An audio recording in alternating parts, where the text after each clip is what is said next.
Join brain friends as we look back to our episode with Dr. Roy Hamilton, Explore Neuroplasticity, the brain's adaptability for recovery and reconnection post-injury. May have been.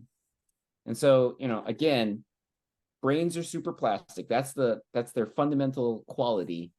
And that is the core, right, of recovery after injury. And, a lot of what we do in our labs is to try and nudge that along even further. Go, Angie. I saw your brow frown. You made the Dr. You made a comment like the neurons that fire together stay together. Is that what you said? It's a little rhyme, like neurons that fire together wire together. So it means that if you've got it's actually something that comes from neuroscience, where they've noticed that neurons that are connected to each other, if they're firing near or around the same time, they tend to strengthen their connection to one another.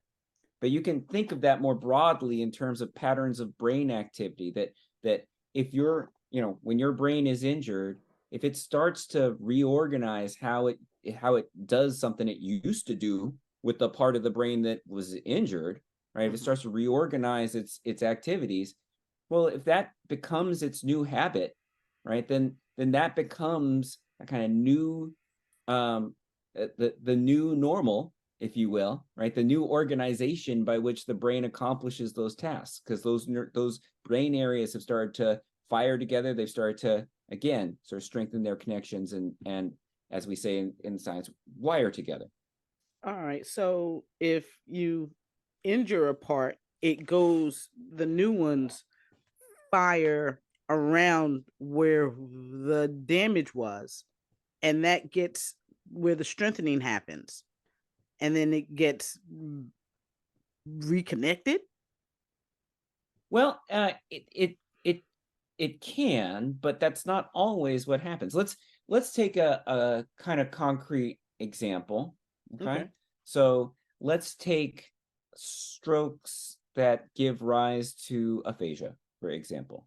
Okay, sort of familiar territory for us. So I've heard of it. Yeah, I hear you heard of it. Yeah, that's right. In that case, areas of the brain that for persons who haven't had strokes, for those individuals, areas of the brain that normally accomplish language, when the individual's had a stroke, those areas may be damaged. Big parts of that sort of network of areas may be destroyed, right? Because stroke can actually just take out whole areas of brain. So if that happens, right, and the person starts with a certain level of aphasia, but over time there's a change, there's some improvement, it means that something additional must have happened, right? And often what happens is that areas that are next door neighbors, if you will, to the areas that were damaged might pick up some slack, right? Sometimes we've observed that areas that are on the other side of the brain than the side of the brain that often is engaged in persons who don't have aphasia, which, by the way, is the left side. Often for individuals with aphasia, they're also engaging their right side, right? So basically, there's new patterns of activity that seem to arise in individuals who have had damage to the normal circuit, right? Now, those new patterns may not be able to accomplish the task quite as well as the old area had been able to, but they're still critical for getting us to some level of recovery. And so that's why, the kinds of studies we do, at least, are geared at trying to figure out if we can push those areas to function even a little better in the service of doing what the part that was damaged used to do, if that makes sense. So I have an analogy. So I used to have a Mustang, and then I had a stroke, and now I have a brown Cavalier, right? And now I have a brown Cavalier, and I'm trying to the brown Cavaliers get me where I have to go, but as I add more stuff and get a kit and maybe put this new engine in, it gets better and better over time. And that's the neuroplasticity, the part that's it's getting the more parts and things I put in it, the faster it can go, but it will never go as fast as my original Mustang. Yeah, I think that's right. You're talking about some parts of the brain that may not have originally been tasked with the job, or may not have been the optimal system for the job, right? Like, I mean, if you ever seen a Mustang and a Cavalier side by side, you know what I'm talking about. but plasticity means that, like, maybe these areas that weren't originally optimal for the job can somehow be brought up to the point where they're contributing in a meaningful way. Right. Even though that's what it was never meant to go that fast, but if that's right. Drop this nitro. As long as you don't hit the bus stop. That's amazing. Okay.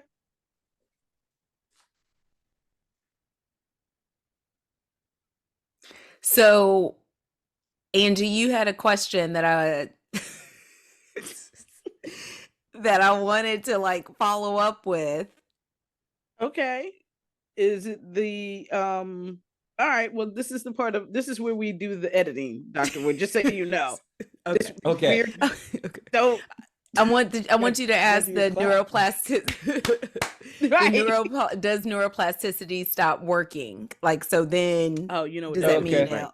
And I had to say it because I told her yesterday, Dr. Roy, that I wouldn't steal her question, but I wanted her to ask that, and so like I was about to steal my stuff all the time, and I might just put this part in there. She'll take an Angie question in a heartbeat and be like, "Why am I asking that? Oh, why did I say that? Oh, right, that was your question. Yours. Okay, so well, let me ask you this, Dr. Roy. Does neuroplasticity stop working? Like, are there inherent limits to what can be done? Yes, neuroplasticity stops working when you die. Okay. Yes, I'm so glad you said that. Not the whole, like, but that reality, because so many times I think that as speech language pathologists and other practitioners, they are so quick to say that the client plateaued, or this insight that comes off like that's just it. Like, neuroplasticity is done, their therapy is done, because they are as good as they're going to get. So I'm so glad you said that happens when you die. Yeah, no, absolutely. There is this idea that is prevalent, right? You know this, that there's some window, and it's certainly true. Right after an injury, this part's true. After an injury, there is a kind of steeper window of neuroplastic, or steeper period of neuroplastic change. Sure, right? And people go from the worst part of their symptoms to something different than that, in that acute subacute period. But it's this idea that you then level off and it's flat and you're done, right? There's evidence that can keep going if people keep working at it, right? So plasticity and behavioral improvements can keep going. And so, it's funny, we've sort of bought into this notion that neuroplasticity stops when, I don't know, when the insurance coverage for speech language therapy ends. Okay, come through with that statement. Say that statement one more time. Right? For the people in the back. For the people in the back, yes. Right? We cover it for just a period of time, and then we're like, well, that must be the window over which it's effective.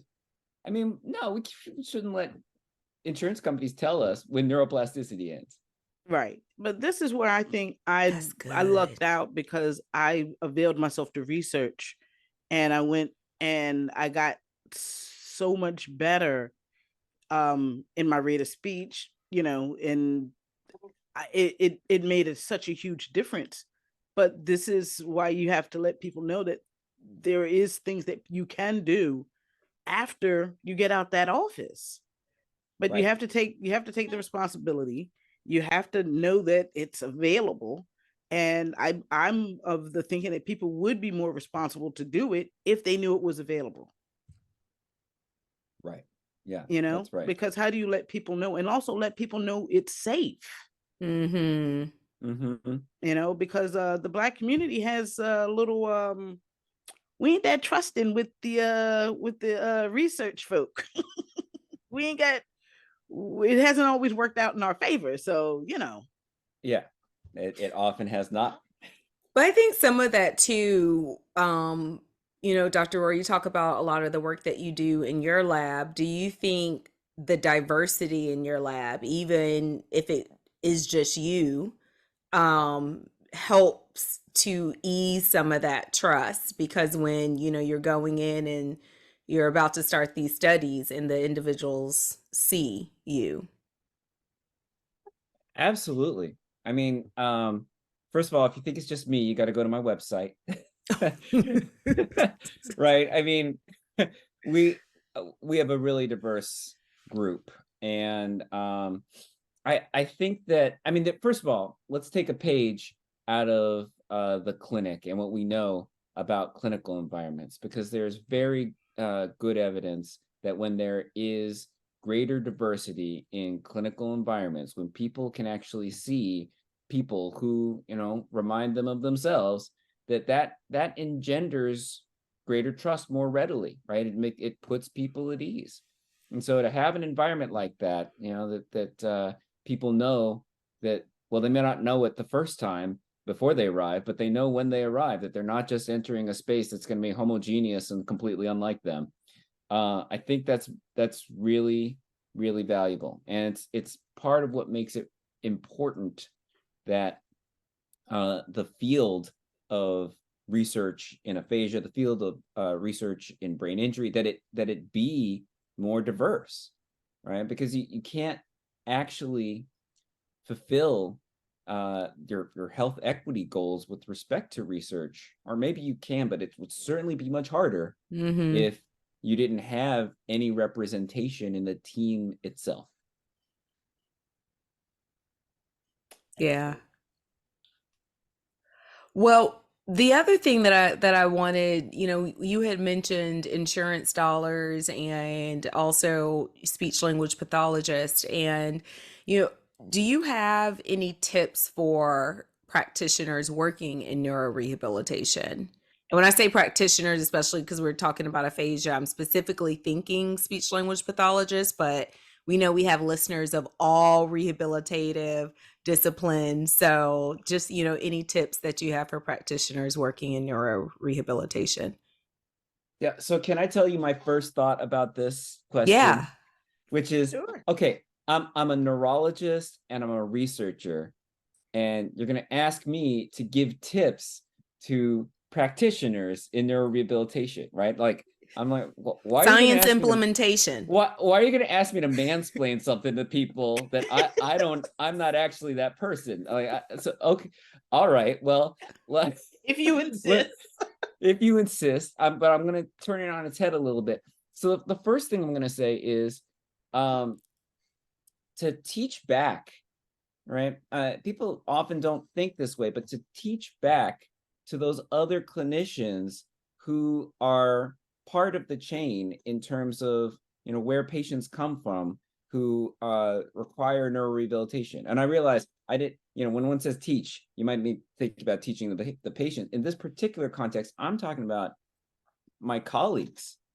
You know, that the typical neurologist, you know, they might see the patient in the acute setting when they had the worst of their stroke. They might be, you know, sort of taking measures. They might see them subacutely afterwards. But a lot of these clinicians don't have a lot of insight into the long-term outcomes for their patients and the things that determine those outcomes and the specifics of the road and what it takes to get them there, right? And that's because they're siloed from the practitioners who are really making it happen, right? And that's a shame, because I'm sure that we would make other choices or advocate for other choices if we had if your typical neurologist had or other clinician